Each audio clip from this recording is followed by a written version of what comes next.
Soy Fernando Díaz Villanueva, hoy es 17 de enero de 2017 y esto es La Contracrónica.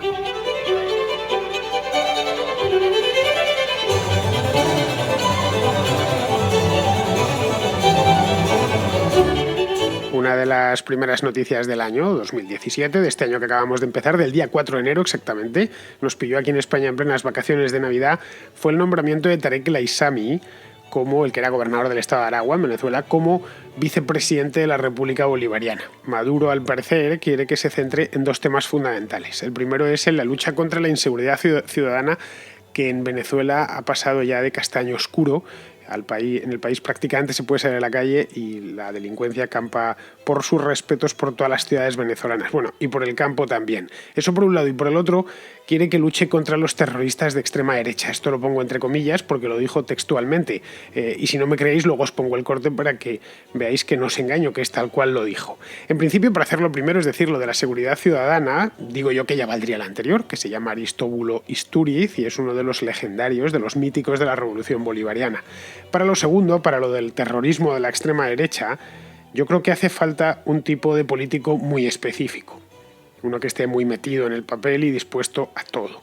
Y en ese caso, creo que la elección de Tarek El Aissami ha sido la acertada porque él es el hombre que está dispuesto a todo y que está muy fanatizado.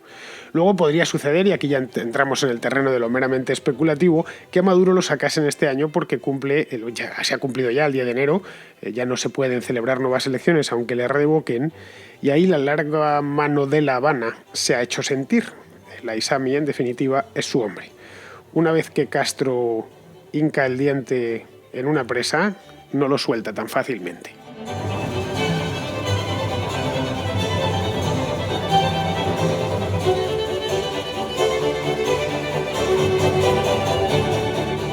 Os he prometido el corte de Nicolás Maduro diciendo lo de los terroristas de la extrema derecha y como lo prometido es deuda, pues os lo tengo que dar.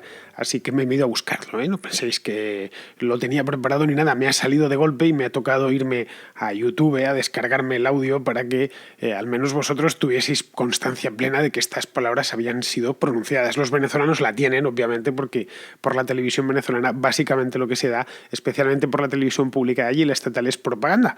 Pero vamos, os lo pongo a vosotros, para los que estéis fuera de Venezuela y no tenéis la necesidad de ver estas cosas. Bueno, en este caso no lo vais a ver, pero sí lo vais a escuchar. Bueno, vamos a... es una cosa muy brevita, si no queréis pues pasarla, porque si no tenéis ganas de escuchar a Nicolás Maduro, lo pasáis rápido, va a ser cosa de unos segundos. Simplemente es para que veáis cómo está el patio ahora mismo en Venezuela. Y a Tarek le he pedido que se concentre en dos temas. Tarek, en sus múltiples tareas, dos temas. El primer tema que le he pedido que se concentre, él es especialista. Quizás es uno de los venezolanos que más sabe, más conoce, más ha hecho, más ha estudiado el tema de la seguridad ciudadana. Y le he dicho, Tarek, métete de noche y de día, los dos juntos, a trabajar por la seguridad del pueblo, la paz, la lucha contra los criminales, la lucha por depurar a las policías regionales y nacionales, la lucha contra los terroristas de la extrema derecha, Tarek. Terroristas, ríndanse. Vamos por ustedes, a los grupos terroristas. Y ustedes saben a quién me refiero.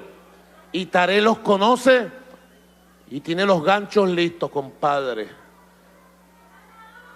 Pónganse las pilas los terroristas de ultraderecha, porque los vamos a desmantelar a toditos. ¿Veis cómo nos engañaba? Cómo era cierto de toda certidumbre.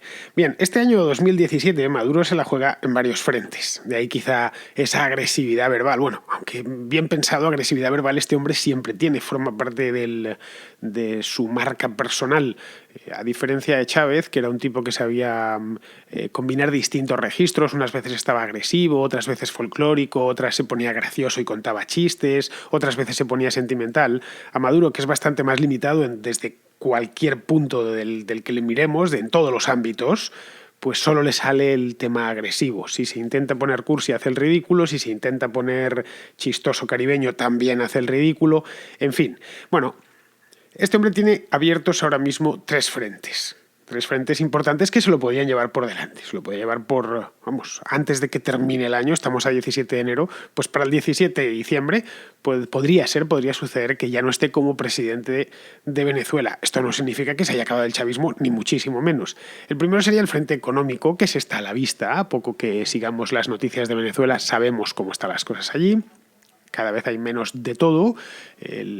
La situación humanitaria es grave. Cualquiera que haya hablado con un venezolano en los últimos 6 meses fuera de Venezuela, quiero decir, lo que te cuentan es escalofriante. Entonces, eso evidentemente va a condicionar el futuro de Venezuela como de cualquier país que se encuentre ante una crisis similar. Bueno, y con crisis muchísimo menores, los gobiernos ya se les ponen de corbata. Ese sería el primero. El segundo sería el interno dentro del chavismo.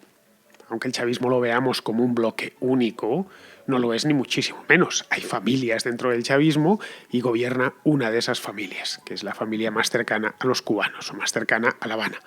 Esto no significa que si la situación se complica mucho de aquí a unos meses o de aquí a unas semanas, pues otras de las familias, como por ejemplo la militar, sin ir más lejos, pues decidan pegar el empujón final a Castro con tal de salvar lo suyo. Y por último tiene el frente parlamentario, que personalmente os lo digo, creo que es el que menos temor inspira a Maduro y compañía. Es la verdad. Es consciente que cualquiera de estas tres cosas le puede llevar por delante, pero a la que menos miedo le tiene, eso es una opinión mía y creo, una opinión mía derivada de lo que leo y de lo que escucho desde Venezuela y lo que veo desde Venezuela y conociendo un poco el paño de cómo funcionan estas cosas. Bien, es una amenaza real, pero no la peor de todas, por lo menos desde el punto de vista de la presidencia de Venezuela. A fin de cuentas, y si lo pensamos desde cierto punto de vista, él no es más que un alfil. Es decir, es un alfil del que se podría prescindir. El bolivarianismo, o el chavismo, mejor dicho, es República Bolivariana de Venezuela, en honor a Simón Bolívar, fundada por Hugo Chávez. Realmente, allí todos son contingentes, menos el propio Chávez, que está muerto. Bueno, y Simón Bolívar, que lleva muerto 200 años, pero los dos únicos necesarios están muertos y los muertos no compiten por el poder. Simplemente a un muerto, además, puedes apropiarte de él posteriormente, que es esencialmente lo que hicieron los chavistas desde los años 90 con la figura de Bolívar, que si se levantase de la tumba se volvería corriendo, ¿no? Diciendo, pero bueno, ¿qué es lo que han hecho con mi nombre y lo que han hecho con mi legado? En fin, bueno, la crisis económica, que sería la más visible de todas, por lo menos desde fuera de Venezuela, es quizá, la más imprevisible, porque no sabemos hasta dónde puede llegar la inflación. Ya dije la última vez que hablé sobre este tema de Venezuela en la contracrónica, que era difícil que en Venezuela las cosas se mantuviesen sin cambios a lo largo de 2017 con una inflación que va a alcanzar el 1.600%. Cambios va a tener que haber. No hay ningún gobierno que haya aguantado. Lo que no sabemos es si los cambios serán en la buena dirección o en una dirección todavía peor. Eso no tenemos ni idea. Es decir, que no debemos ni muchísimo menos cantar victoria. Sería un error garrafal pensar que solo con la inflación esto va a significar que la revolución bolivariana va a tocar a su final y los venezolanos podrán recuperar la democracia, ni muchísimo menos. Podría ir incluso a muchísimo peor. Además, hay una cosa que sucede en todas las situaciones extremas, como la que están padeciendo los venezolanos ahora mismo, y es que cuanto peor están las cosas, menos tiempo tienen los que deberían estar protestando, o los que deberían estar quejándose, menos tiempo pueden dedicar a quejarse. Menos tiempo pueden dedicar a demandar justicia, a demandar democracia, a protestar caramba en la calle porque no pueden comer. Porque a fin de cuentas se tienen que buscar la vida. Y poneros en la posición de un habitante de Caracas o de Maracay o de, yo qué sé, de Valencia, de cualquier ciudad venezolana, que tiene desde por la mañana un poco casi como los cubanos, ¿no? Pero incluso en peor situación muchas veces porque tienen la amenaza de la inseguridad ciudadana en la puerta de casa. Que no es que en Cuba por lo menos ese problema no lo tienen. Luego hay otro factor, otro elemento. La represión es real y es letal. la represión policial. Pero bueno, en principio, si no vas a quejarte políticamente, es decir, no vas a cagarte en Maduro cuando salgas a la calle, no tienes que temer que la policía, la Guardia Nacional Bolivariana te haga nada. En principio, quiero decir, el problema principal del venezolano de a pie es que no puede salir ni a comprar pan porque le asaltan. Esa es la cruda realidad. Yo con todos los venezolanos que hablo, o que he hablado a lo largo de los últimos meses, todos coinciden en lo mismo. No hay quien salga a la calle. Y a fin de cuentas, cualquier acto de rebeldía contra un gobierno necesita de una sociedad civil que esté bien interconectada entre ella. Y en Venezuela, esta sociedad civil cada vez está menos interconectada o está interconectada solo por Facebook o por Internet o por el teléfono móvil. Y hace falta una interconexión, un ensamblaje personal. Es decir, que la gente se vea, se conozca, se organicen asociaciones, se organicen colectivos de protesta contra el gobierno. Es decir, quienes podrían protestar contra el gobierno de Maduro están encerrados en su casa y salen de ella lo justo para abastecerse. Y abastecerse tampoco es tarea sencilla en Venezuela hoy por hoy. Lo que les llega a través de los comités estos de abastecimiento famosos, los famosos CLAP, estas bolsas que reparten ni siquiera de manera periódica, sino cuando al gobierno le viene bien, pues no les llega ni para comer una vez a la semana. Tenéis un montón de vídeos en internet sobre el tema de las bolsas CLAP. Vi uno hace no mucho, la semana pasada, en el que eran 2 o 3 norteamericanos, estaba en inglés el vídeo, les daban una bolsa CLAP de esta, con lo que llevaba la harina, pan, el no sé qué, bueno, un poco de aceite, el arroz, bueno. Y los otros no se lo creían, los gringos estos no se lo creían, decían, pero ¿y esto para cuánto tiempo es? No, para un mes. Pues es imposible, pero es que ni siquiera pasando hambre te llegaría a durar una semana, decía uno de ellos. Bueno, pues esa es la realidad, eso te mueres de hambre, con lo que no te voy a decir te da el gobierno porque además hay que comprarla, lo único que está a precio tasado. Tiene uno que salir a resolver lo mismito, igualito que lo que tienen que hacer los cubanos todos los días. Luego tienen que elegir, tiene una disyuntiva por delante realmente jodida, tienen que decidir o protestar o jugársela en la calle. Es decir, o mejor dicho, o protestar y que tengan enfrente a los policías, o salir a la calle para reunirse con otros y que se la jueguen realmente frente a los malandros de allí, o si no, morir de hambre en casa. No poder abastecerse convenientemente. Caray, de esta manera es total y absolutamente imposible montar una rebelión cívica.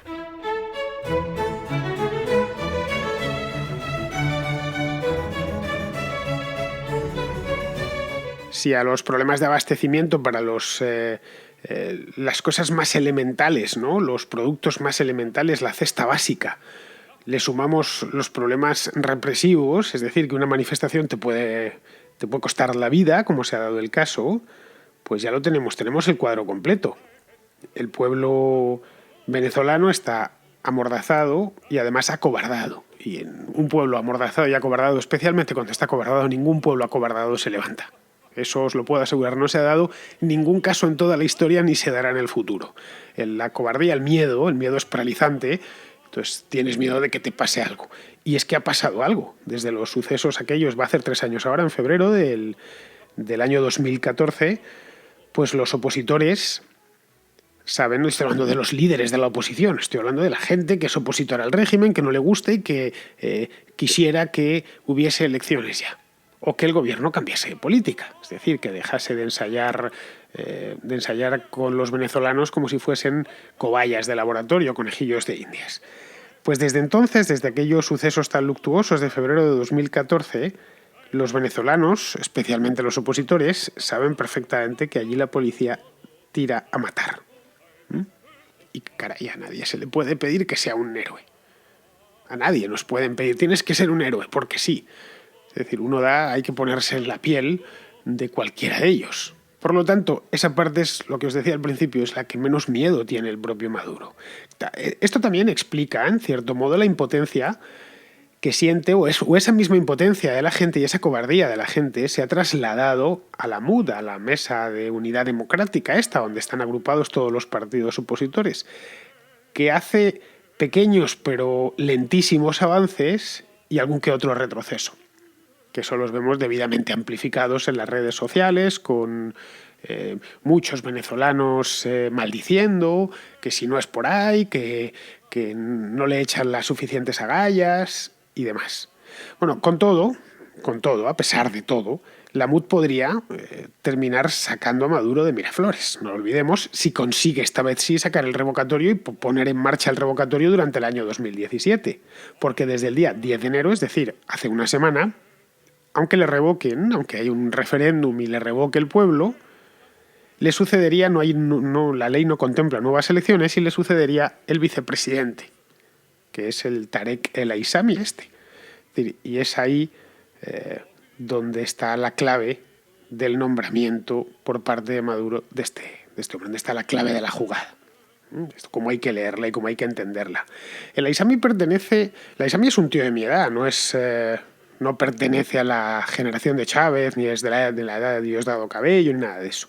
Tipo de, no sé, tiene 42 o 43 años y pertenece a la misma facción interna que Maduro, que es la de estricta obediencia a La Habana y que se concentra en torno a una cosa llamada Frente Francisco de Miranda, que es algo así como una especie de vanguardia revolucionaria de corte castrista. De hecho, fue creada por el propio Castro, por Fidel, eso sí, el difunto, y por Hugo Chávez en la misma Habana hace ya un montón de años, allá por el año 2003.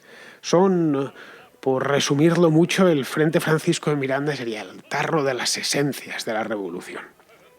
En el caso de que, bueno, los del Frente Francisco de Miranda, los militares y todas las familias del chavismo vean llegado un momento a lo largo de este año, ya sea por la crisis económica, el desabastecimiento, la inflación o lo que sea, protestas en la calle o por un revocatorio directo, es decir, que al final terminen transigiendo y sacrifiquen a Maduro, que ya he dicho que es solo un alfil en todo esto, pues en este caso ya tienen al recambio. El recambio perfecto, además. Y tiene un recambio listo hasta el año 2019, que es cuando se acaba el mandato. Empezaron en 2013 hasta 2019. Luego ya verán. Y es bueno, ¿y para después qué van a hacer? No tienen ningún plan de futuro. El chavismo nunca tiene planes, nunca ha tenido, ni en tiempos de Chávez, ha tenido planes para el más allá. No forma parte de su manera de ser. Sobreviven, viven al día. Lo he dicho en más de una ocasión, son lo más parecido a unos cuatreros. Entonces, los cuatreros tampoco, después de un golpe, no se plantean cuándo van a dar el siguiente, están dando ese golpe y mientras les dure la presa, pues les dura la presa. Un poco como las hienas, cuando han atrapado una presa ahí en la sabana africana, pues no van a pensar la presa que van a comerse pasado mañana, sino se centran en la que tienen. Pues la casta chavista funciona de la misma manera. Y mientras le quede algo, pues ¿para qué pensar más allá? Ya ingeniarán algo más, la situación habrá cambiado, será otra. En el año 2019 no es tanto, faltan 2 años solo, pero para esta gente, pues bueno, es una eternidad. De hecho, fijaos, en los últimos 3 años la cantidad de cosas que ha cambiado. A lo tonto se han comido la década entera, ¿eh? En 2012, cuando Chávez estaba en las últimas, andaban muchos diciendo, este es el fin, conforme se muera, esto se acaba, la pesadilla se acaba. Bueno, estamos en 2017, ¿eh? Y vamos para 2018 y yo personalmente creo que al paso que van termina en el mandato, no sé si el propio Maduro o su sucesor o Tarek El Aissami terminan el mandato del año 2013 sin ningún problema. Luego ya veremos por dónde va la cosa y si consiguen tener un candidato atractivo y demás. Bien, los venezolanos, porque esa es la pregunta. Es decir, diréis, bueno, ¿y esto y dónde encaja, dentro de tu relato, dónde encajan los venezolanos? Es que nadie piensa en ellos. Pues la verdad es que los venezolanos no le importan. Ni le importan a Cuba, ni le importan a ninguno de la casta chavista, de las distintas familias del chavismo. Venezuela es hoy un pozo de petróleo, quiero decir, también es un pozo de otras muchas cosas, de la esperanza de los propios venezolanos, que muchos la han perdido ya, por desgracia, pero es básicamente un pozo de petróleo del que se sacan anualmente 15.000 millones de dólares, se sacaban más en el pasado, se llegaron a sacar 30 y 40.000 millones de dólares, es un pozo gigantesco que parasitan 2 termitas. Una interna, que sería esta casta revolucionaria de la que os hablaba, y otra externa, que es el régimen castrista.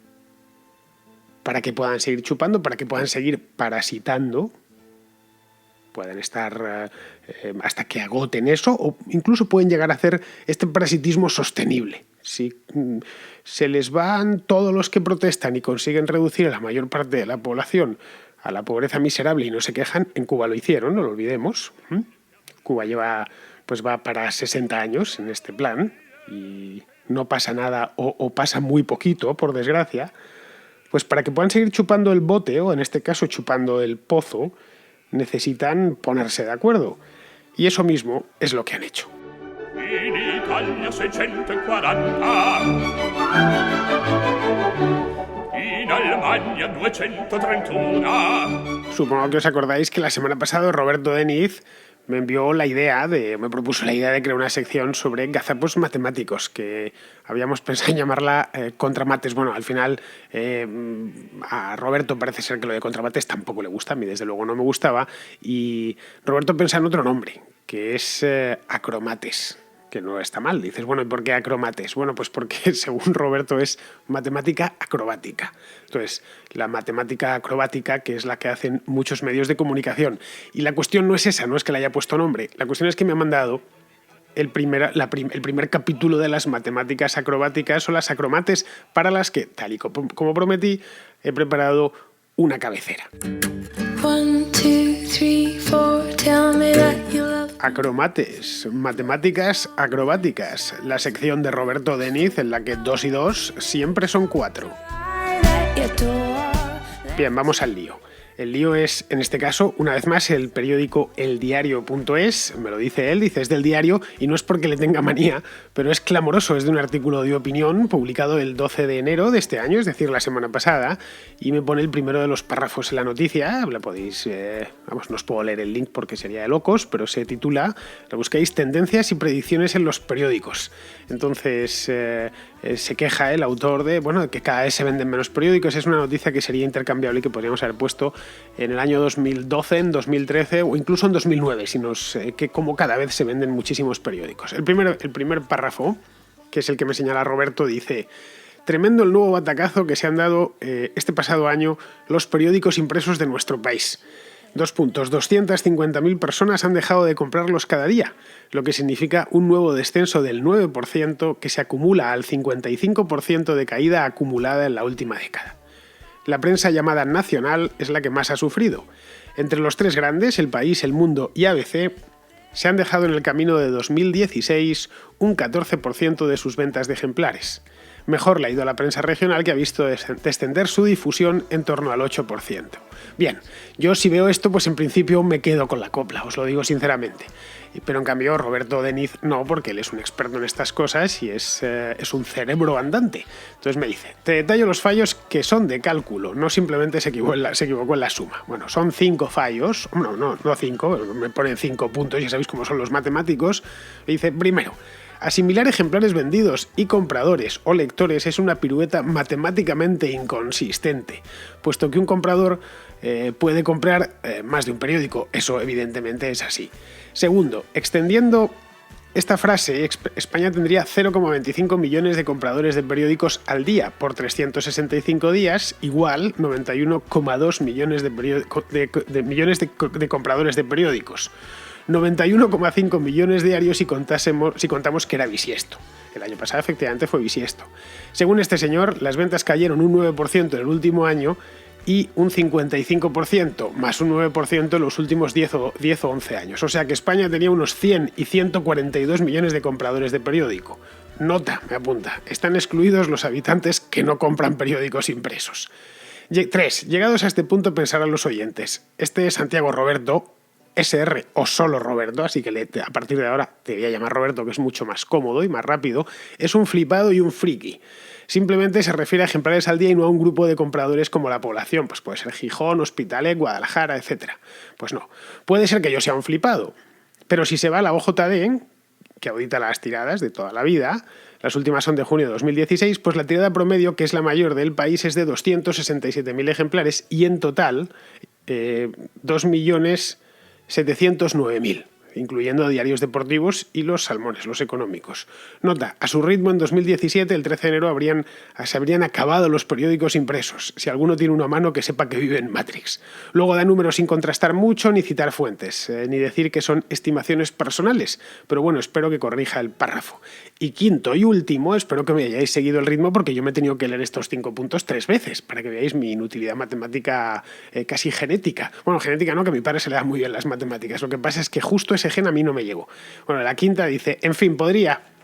Espero que este feedback les sirva a periodistas para mirar los cálculos 2 veces y hagan un subgrupo de ciencias y visualización de datos. Vamos, Roberto, por favor, que pareces nuevo. Bueno, es que a lo mejor eres nuevo en este oficio. A ver, te explico, por si no lo sabías. Los datos, en cierto tipo de periodismo, los datos no importan. Los datos están para retorcerse y amoldarse, como las cucharitas esas de Uri Geller, del programa aquel de los años 70. Están para amoldarse a la tesis de la noticia. Si yo quiero decir que las temperaturas han subido 0,7 grados, pues consigo, si hace falta, y esto se ha hecho, no es broma, si hace falta, pues quito estaciones de seguimiento a las que daban las temperaturas más bajas. Si yo quiero decir que el paro ha subido, mira la cantidad de... Aunque haya bajado realmente, pues ya me empiezo a buscar los trucos matemáticos que hagan falta. Y cuando ya no puedo porque las matemáticas me lo impiden, empiezo a decir que es que son de mala calidad. Esto lo llevo viendo desde que me dedico a este oficio, Roberto. Los números son lo que son y sirven para lo que sirven, para apuntalar una tesis que te traes de casa. Vamos, con esto no estoy diciendo que lo haga yo jamás lo he hecho, pero también quizá influye que yo no estudié periodismo y eso, yo estudié historia, no periodismo, y me dediqué luego, después de terminar la carrera, me dediqué a este oficio. Es decir, que no traigo los malos hábitos desde la facultad. Pero bueno, tampoco ni muchísimo menos es lo común. Es decir, tengo que reconocer que a lo largo de mi carrera me he encontrado con periodistas muy competentes y muy amigos muy justos. Cuando veían que algo no era cierto y no les salía, iban al jefe de sección y le decían, es que esto que me has encargado no es así. ¿Cómo que no es así? Que no es así, que he hecho los cálculos y no me sale. Bueno, pues nada. Otras veces, como me sucede a mí, es que no nos enteramos muy bien con las matemáticas, no sabemos la suficiente, no voy a decir matemáticas, no sabemos la suficiente álgebra y claro, nos la meten doblada. Pero bueno, espero que os hayáis enterado, si no, no tenéis más que volver a escuchar esta parte porque yo ese parrafito que me ha dejado escrito Roberto, pues de primeras, como ya os he dicho, no lo he entendido del todo.